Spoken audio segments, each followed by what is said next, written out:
నమస్తే రమగారు. నమస్తే జయ. రమగారు, అమ్మవారి కథలు, తర్వాత దేవాలయాలకు సంబంధించిన కథలు ఎంత అద్భుతంగా ఉంటాయంటే నా వైపు నుంచి ఇంకా ప్రశ్న ఉండదు. మిమ్మల్ని నేను అడిగినప్పుడు ఇంకంతే అలా చూస్తూ ఉండిపోతా. ఒక గంట చెప్పినా మేము వింటామేమో. నేను మొత్తం టోటల్ మన కెమెరామెన్స్ కానీ స్టూడియో మొత్తం సైలెంట్ అయిపోతుంది కదా, ఎంత అద్భుతంగా చెప్తారు. అయితే నాకేమనిపించిందంటే ఇన్ని దేవాలయాల గురించి చెప్తారు కదా, మొన్న ఈ మధ్య భూవరాహస్వామి గురించి చెప్పారు. 4 రోజులు ట్రెండింగ్లో ఉంది వీడియో. మీరు చెప్పాక నేను రీసెంట్గా మైసూరు వెళ్ళి భూవరాహస్వామిని చూసి వచ్చానండి, ఒక 10 days బ్యాక్. అంత కళ్ళకు కట్టినట్టు చెప్తారు కదా. మీకు ఇష్టమైన క్షేత్రం ఏది అసలు? ఇన్ని దేవాలయాల గురించి అత్యద్భుతంగా ఒక అమ్మవారి స్టోరీ చెప్పారు. చెరువులో నుంచి చేతులు బయటకు వచ్చి గాజులు వస్తాయని. ఎప్పటికీ ఎవర్ గ్రీన్ స్టోరీ అండి. మీరు చెప్పేటప్పుడు రమ్మగారు ఇట్లా ఒకలాంటి గుప్స్ బంప్స్ చేస్తూ ఉంటాయి. అలా అయిపోతూ ఉంటాం దేవుడి గురించి మీరు మాట్లాడేటప్పుడు. అప్పుడు అనిపించింది నాకు, మీకు ప్రతి దేవాలయం గురించి అలానే చెప్తారు. మీకు పర్సనల్గా ఇష్టమైన క్షేత్రం ఏది? నాకు గూస్ బంప్స్ వచ్చేది. మీకు వచ్చేదా? తిరుపతి, తిరుమల. ఎప్పుడు వెళ్ళినా, ఎన్నిసార్లు వెళ్ళినా, ఇవాళ వెళ్ళి తిరిగి వచ్చాను అనుకో, ఎల్లుండి మళ్ళీ వెళ్ళే అవకాశం వస్తే పరిగెత్తుకుంటూ వెళ్ళిపోతాను నేను. ఎప్పుడు వెళ్ళినా అప్పుడే వెళ్ళిన ఫీలింగ్ వస్తుంది నాకు. ఎందుకో తెలియదు, అలా కనెక్ట్ అయ్యి ఉంటాను. ఒక సంవత్సరం ఉన్నాను తిరుపతిలో నేను చదువుకోవడానికి. ప్రతి నెల కొండ మీదకి వెళ్ళిపోయేదాన్ని. ఒకసారి అయితే 3 వారాలు వరుసగా ఎవరు పిలిస్తే వాళ్ళు ఆదివారం బట్టలు తుక్కోవాలి. హాస్టల్లో ఉండేవాళ్ళు. మేము వెళ్తున్నాం, అక్క వస్తావా అంటే మొన్నగా వెళ్ళేవాని వాళ్ళందరూ. తెలియదు అప్పుడు ఇంత హడావుడు లేదేమో, ఈ క్రౌడ్, ఈ హడావుడు ఇంత లేదు. జనం ఉండేవాళ్ళు, చేసుకోవటాలు అంత గోలేదు. శుభ్రంగా సరదర్శనంలోకి వెళ్ళిపోయే వాళ్ళం. ఎప్పుడో 30 ఏళ్ల క్రితం, 30 years. ఈ వారం ఒక మలయాళీస్, కన్నడ పిల్లలు, మగ పిల్లలు చాలా మంది వెళ్తుంటే అక్క వస్తావా అంటే వాళ్ళతో పాటు పోయేదాన్ని. మా తెలుగు వాళ్ళంతా ఓసారి వెళ్తే వాళ్ళతో పాటు వెళ్ళిపోతాను. మరి 3వ వారం మా కజిన్ ఎవరో ఊళ్ళోకి వస్తే వాళ్ళతో పాటు వెళ్ళి ఒక ఉద్వేగం ఉంటుందన్నమాట నాకు. అది ఎలా ఉంటుందంటే, అయ్యవారిని చూడ్డం మీద కాదు చేయాలి, ఆయన కోసం తాపత్రయం అని నాకు అనిపించదు. పెద్ద ఆయన కోసం కాదు మరి. ఆ పైకి వెళ్తే చాలు, ప్రతి చోట ఆయన ప్రజెన్స్ చూస్తాను నేను. దర్శనం బాగా అయిందా లేదా అనేది, ఆ బాగా అయింది, ప్రతిసారి బాగానే అయిందని చెప్తా. ఒక్కోసారి 10 నిమిషాలు 8 నిమిషాలు నుంచునే అవకాశం లభించింది. 2 minutes 1 minute ఊరికే అలా చూసి ఇలా బయటకు వచ్చేసినా సరే నాకు కొండ మీద ఉండాలని ఉంటుంది. ఆ గాలి ఎంత ప్రీతి అంటే, కళ్ళు మూసుకుంటే నేను అక్కడ ఉండిపోతా. ఇప్పుడు కళ్ళు మూసుకున్నానంటే వెళ్ళిపోతా తిరుపతి. తిరుమలలో ఉన్నట్టే, తిరుమలలో ఉన్నట్టే. ఒక ఉన్మాదం, ఉద్రేకం అలాంటివి కలుగుతాయి నాకు. చాలా ఇష్టం. కొండ మీద ఉంటే చాలు, ఆలయంలోనే ఉండాలి, స్వామివారి దర్శనమే జరగాలి, ఇలాంటివి కాదు. ఏదో అక్కడ ఉంటే చాలు.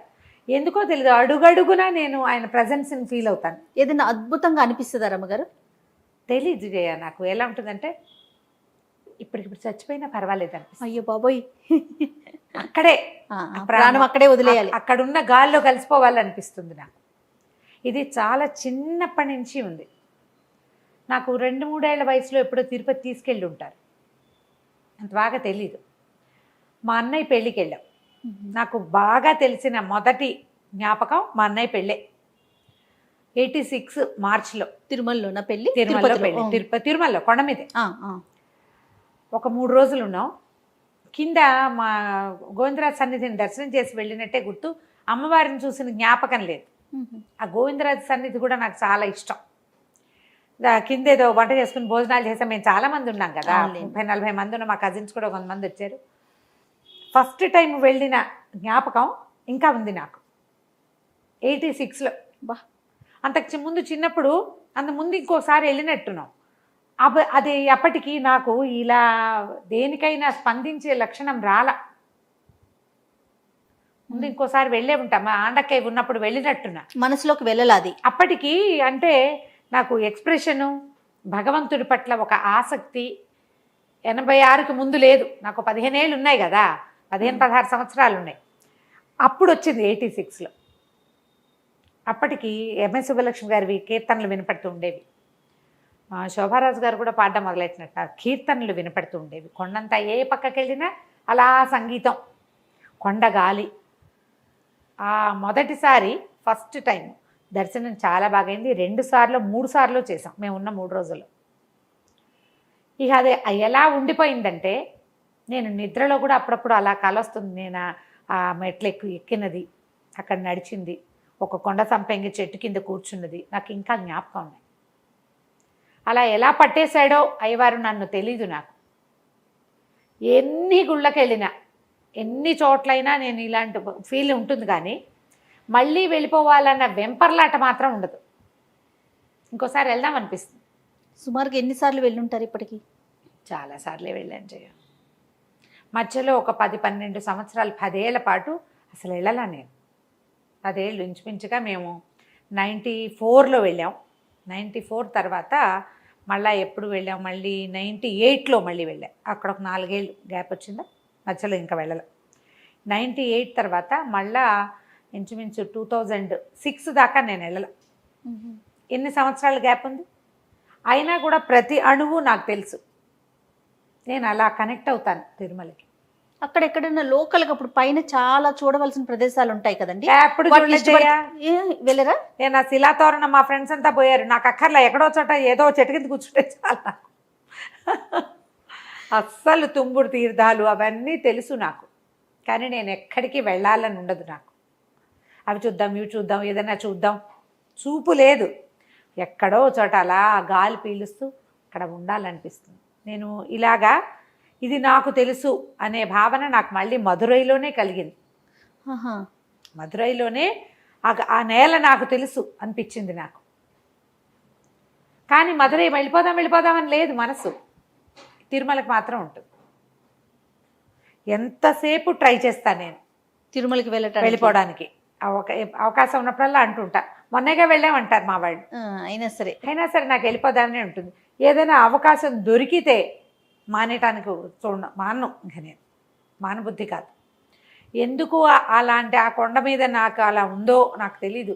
నేను అనుకుంటాను నా గత జన్మల్లో కొన్ని జన్మలు నేను అక్కడ గడిపుంటాను. ఆ వాసన నన్ను వదిలిపెట్టదు అసలు. ఆ కొండ వాసన మనసును వదలదన్నమాట. బాగా దుఃఖంగా ఉన్నప్పుడు నేను లాగుతుంది నన్ను. ఎక్కువ దుఃఖము విసగట తోచనప్పుడు తిరుపతి వెళ్ళిపోదాం అనిపించేస్తుంది నాకు. నేను వెళ్ళలేను. ఈ ఉన్న సంసార జంజాటం నన్ను వెళ్ళనివ్వదు. మా ఇంట్లో ఎవరు రామంటారు, కానీ నాకు అనిపిస్తుంది. మా విద్యక్కయ్య కూడా ఇలాగ ఎప్పుడు తిరుపతి వెళ్ళిపోవాలంటుంది. మొన్నే వెళ్ళొస్తుంది, మళ్ళీ వెళ్ళిపోతుంది. విద్యక్కయ్య కూడా అలాంటిది ఉంది. నాకైతే మా అక్కయ్యకి దర్శనం స్వామివారి ఈసారి దర్శనం బాగా అవ్వలేదు. నేను శ్రీవాణి టికెట్ తీసే తనకి, శ్రీవాణి వేస్ట్, నువ్వు 10,000 పెట్టి టికెట్ తీసావు, నాకేం దర్శనం బాగా అవ్వలేదు, అది వద్దు, ఇంకో రకం చూడంటుంది. ఇప్పుడు నాకు అసలు దర్శనం కోలే లేదు. అయినంతే అవుతుంది. ఆయన ఏది ఇస్తాడో అది తీసుకుంటాం మనం. మనకు కావాల్సింది ఏంటంటే ఆయనతో పాటు మనం కూడా అక్కడ ఉండటం. అంతే, ఆ కొండ మీద ఉండటమే కావాలి మీకు. అంతే కావాలి. మీరు ఆలోచించండి, మీ క్షేత్రం ఏది? ఎస్, డెఫినెట్గా మనం ఎక్కడికి కనెక్ట్ అవుతున్నాం. పూజ లేదు ఇందులో, పూజ లేదు, స్తోత్రం లేదు, దర్శనం కాదు, స్పర్శ. మనం భగవంతుడితోటి ఎక్కడ అనుసంధానం చేయబడతాము ఆలోచిస్తే ప్రతి ఒక్కరికి ఉంటుంది కదా రమ్మగారు. ఖచ్చితంగా ఉంటుంది. ఖచ్చితంగా మీ మనసు దేని మీదకి లాగుతోంది. పెద్ద తిండి కూడా తిన్నజేయ నేను తిరుమల నామాలు వినడం కానీ, లేకపోతే తలనీలాలు సమర్పించడం కానీ, మెట్లెక్కి వెళ్ళాలని ఇట్లా కూడా ఏమి అనిపించదా మీకు? ఏది కుదిరితే అది కుదురుతుంది. వెళ్ళటం ఇంపార్టెంట్, అక్కడ ఉండటం ఇంపార్టెంట్. అంతే. చాలా బాగుందండి. అంటే ఇప్పుడు నీ లోపలి ప్రశ్న నీకు ఎప్పుడు కలుగుతుంది జయ? మనం ఏదో చెప్పు, నాకు అలా ఇష్టం, ఇలా ఇష్టం, ఇలా ఇష్టం చెప్తాం. నిజంగా నువ్వు ప్రశ్నించుకుంటావా ఎప్పుడైనా? ప్రశ్నించుకో. మీరు ప్రశ్నిస్తే అదే ఆధ్యాత్మికత. స్పిరిచువాలిటీ అంటే అది. నువ్వు పూజ చేస్తావా, పువ్వులు తెస్తావా, అక్కడికి వెళ్తావా, చాలా క్షేత్రాలు చూస్తావా, 108 దివ్యదేశాలు చూసావా? దివ్యదేశాలు చూసి ఏం ప్రయోజనం? నువ్వు భగవంతుడితో కనెక్ట్ అవ్వనప్పుడు. నువ్వు దేవాలయ దర్శనం చేస్తావు, ఆయనతోటి కాదు. నువ్వు ఆయనకి నీకు సంబంధం లేదు. గుడి చూడటమైన అక్కడ బోళ్ళని శిల్పాలని ఇది ఉంది, అక్కడ ఏముంది, అక్కడ ఆ విశేషం ఎవడికి కావాలి? భగవంతుడు నీకు కావాల్సింది.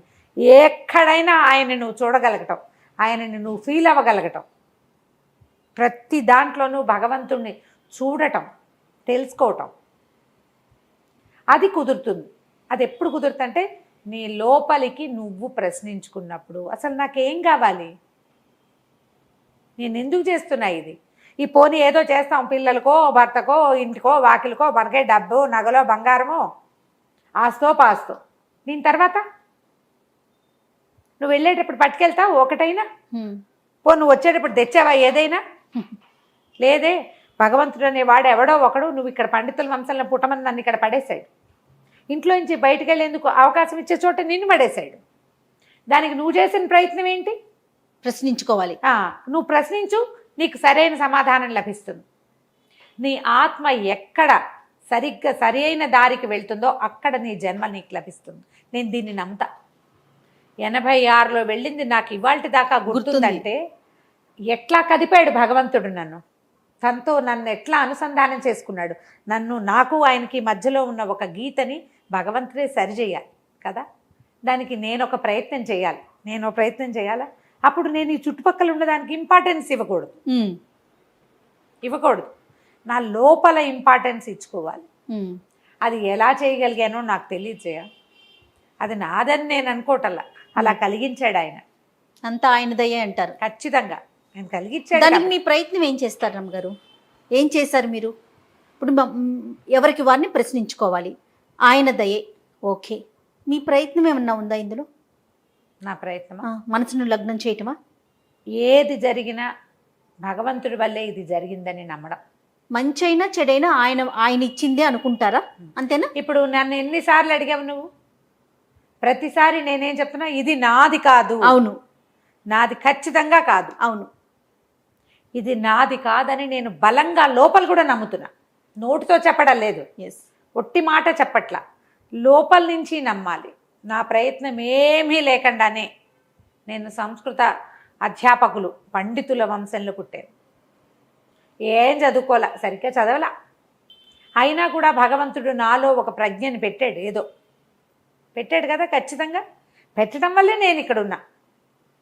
ఇది నాకు కలిగించిన వాడెవడు? నేను కాదు కదా, ఆయనే ఉన్నాడు. ఎవరో ఆయన్ని నమ్మాలి మనం. అక్కడ ఒకటి ఉన్నది ఏదో నమ్మితే అప్పుడు ప్రశ్నించుకుంటే మీకు ఆన్సర్ వస్తుంది. అంతే. కరెక్ట్ రమ్మగారు. మంచి అయినా చెడైనా ఆయన ద్వారానే జరుగుతోంది, అంతే. అది మీరు చాలా బలంగా నమ్ముతున్నారు. నమ్ముతాను, నేను దాన్ని నమ్ముతాను. ముందు ఒక జన్మ ఉంది గ్యారంటీగా, రేపు ఒక జన్మ వస్తుంది ఖచ్చితంగా. మీరు ఇంట్లో కులదైవంగా వెంకటేశ్వర స్వామిని కొలిచేవారండి? అంటే కాదు, మాకు నరసింహస్వామి ఇలవేల్పు. అవును, నరసింహస్వామి ఇలవేల్పు. తాతగారికి రామభక్తి చాలా ఎక్కువ. వెంకటేశ్వర స్వామి అన్న ఆయనకి ఇష్టమే. ఆయన సుశృతి వృత్తం అని ఒకటి రాశారు. వెంకటేశ్వర స్వామి మీద సువర్ణ పుష్పమాలని కూడా ఒకటి రాశారు. విమాన వెంకటేశ్వర స్వామికి అభిషేకం చేసినప్పుడు రాశారు. కానీ వెళ్ళేవారు తిరుమల అప్పుడప్పుడు. అంత తీవ్రంగా వెంకటేశ్వర స్వామి భక్తి లేదు మా ఇంట్లో. మీరే కనెక్ట్ అయ్యారు అంతే. ఏం మిగిలిన వాళ్ళంతా తిరుపతి వెళ్ళేవాళ్లే, కానీ నేను మా విజ్జక్కయ్య అక్క అన్నారు కదా, మేము ఎందుకో బాగా బలంగానే ఉంటారు. ఇట్లానే చాలా స్వామి మీద నేను అనేది చాలా ఊరికే వెళ్ళిపోతుంది. ఒక్కతే ఉంది, పెద్దదైపోయింది బాగా, 70 వచ్చేసినాయి, 70+. మీకు తిరుమలలో ఉండటానికి అవకాశం ఆ భగవంతుడు కల్పిస్తే ఏం చేస్తారు మీరు? హాయిగా ఉంటాను. వెళ్ళిపోతారు, హాయిగా ఉంటాను. నేను ఒక్కదాన్నే ఉండాల్సి వచ్చినా నాకు ఏ బాధ లేదు. సంసారం తాపత్రయం ఏం లేదు. అక్కడ ఉండే అవకాశం కనుక భగవంతుడు ఇస్తే హ్యాపీగా ఉంటాను. నాకు మాత్రం అవకాశం ఏముంటాము గారు, కెమెరా తీసుకొని వస్తాను. అలాంటివి ఇస్తారా భగవంతుడు? అట్లాంటివి వస్తాయంటావా? చెప్పలేం కదా రమ్మగారు. ఏమో మరి చెప్పలేం. ఎవరికి ఎంతవరకు రుణపడి ఉంది, ఎంతవరకు రాసిందో, రుణం కాదు ఎంతవరకు రాసిందో అది జరుగుతుంది కదా. అదే నేను SVBCలో ప్రోగ్రామ్స్ చేశానా, అక్కడి నుంచి పెద్ద మనకి వచ్చేది ఏం లేదు నాకు తెలిసిందే. కానీ స్వామివారి పరివారంలో చేరిపోయేందుకు వెళ్ళిపోయాను. అవును, ఎన్నోసార్లు అన్నారు నాకు. ఎప్పుడు పిలిచినా వాళ్ళు పిలిచినప్పుడు అలా ఏది చేయమంటే అది చేశా. అవును, ఆయనకి సేవ చేస్తున్నట్లుగానే అంతే. ఆయన పరివారంలో నేను కూడా ఉన్నాను, కొంతకాలం ఉన్నానని చెప్పుకోవటానికైనా ఆ సంతోషం కోసమే. రైట్. చాలా సంతోషం రమ్మగారు. నమస్తే. నమస్తే.